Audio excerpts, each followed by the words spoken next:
So, recently, in her inimitable unhinged mean girl style, self-appointed justice warrior Anna Kasparian claims Hezbollah is the only line of defense the Lebanese people have, while describing the Lebanese government as Israeli puppets. That's the level of stupidity she peddles as analysis. Yet ignorance is no excuse. Hezbollah is not defending Lebanon. Hezbollah has never defended Lebanon. Hezbollah is the reason Lebanon needs defending. Hezbollah is an Iranian proxy, the heaviest armed terror group in the world, stronger even than the Lebanese army, and answerable to Tehran, not Beirut.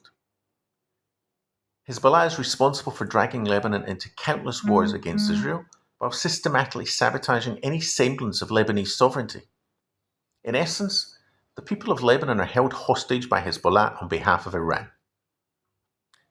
Yet through stupidity, ignorance, or nefarious intent, or indeed a combination of all three, Kasparian sets out to cast Hezbollah as Lebanon's protector. Hassan Piker is a pretentious prick, the quintessential champagne socialist, a Che Guevara wannabe, but only from the comfort of his special seat in his own studio. A big talker, as they say in Britain, all mouth and no trousers. A man-child who mistakes profanity for strength, volume for conviction, and slogans for intellect. Piker has a long history of rhetoric sanitizing and rationalizing Hamas and Hezbollah. He even said America deserved 9/11. Piker refers to Orthodox Jews as inbred. For Piker, whether rapes occurred or not on October 7th doesn't change the dynamic for him. Hezbollah is his favourite flag. Piker eagerly peddles the genocide myth, and he argues that Israel has no right to exist. The man rants about justice while carrying water for terrorists and Islamists. He screams about oppression while making excuses for oppressive dictatorships and regimes. He rails against hatred while peddling it. He lectures the world about morality while displaying a breathtaking absence of it himself. Kasparian, Piker, and their ilk, you know who they are, do not merely spread ignorance. They spread poison. These guys couldn't give a flying fuck for ordinary Lebanese. As such, they legitimize and romanticize Hezbollah. They provide cover for Iran's de facto occupation of Lebanon. They lend support to those actually destroying Lebanon while feigning concern for the Lebanese people. They'll willingly turn a blind eye to Hezbollah's brutality, exploitation and sacrifice of ordinary Lebanese, just so long as they get to attack and demonize the Jewish state. Truth be damned. And while they're busy lionizing the Iranian proxy, Israeli soldiers are uncovering massive Hezbollah tunnel complexes underneath almost every structure in southern Lebanon. Major underground fortresses and weapons stores. Beneath Beaufort Castle and its ridge, with another major tunnel network around Majd al-Zun, with Iranian drones, explosives, launch positions and weapons intended only for attacks against Israel.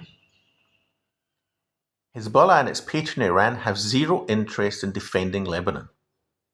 Their sole purpose is the destruction of Israel. Israeli soldiers have died in heavy fighting with Hezbollah terrorists. While uncovering and destroying this offensive infrastructure, Hezbollah has spent years building beneath Lebanese soil. Israel is in Lebanon because Hezbollah again attacked Israel at Iran's behest. The Iranian proxy spent decades building the infrastructure for another October 7th on Israel's northern border. The Israeli government is not going to sit around waiting for the Iranian proxy to carry it out. The ceasefire required Hezbollah's disarmament. The ceasefire required Hezbollah's removal from the border area. The ceasefire required the Lebanese state to reassert its control. But none of that has happened. Instead, Hezbollah remains armed, remains entrenched, and remains committed to Israel's destruction while much of the international community pretends otherwise. What is truly insane is that Lebanon has been folded into this deal between the US and Iran, as if Iran has a legitimate role deciding Lebanon's future, or its right to negotiate peace with its southern neighbour, something the majority of Lebanese would like to see.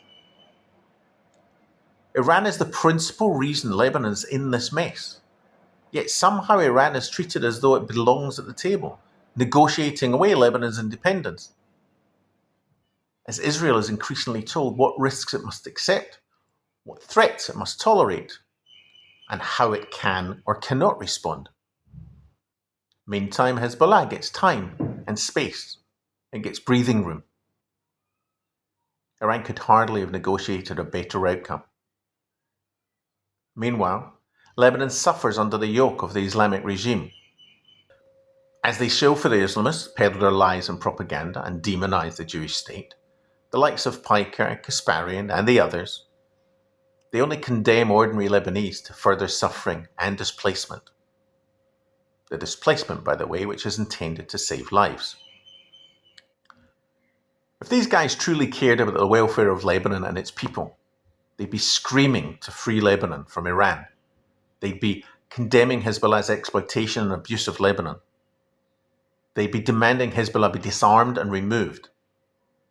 They would stand with the Lebanese who want their country back. But they don't, and they won't. It's not just their sick obsession with demonizing Israel. There is simply too much profit in anti-Israel propaganda, and too much money to be made from Jew hatred. For all the rhetoric about justice, morality, and human rights, they're nothing more than a selection of hate merchants. The product they're selling is outrage. And for them, as long as the conflict continues, business is booming.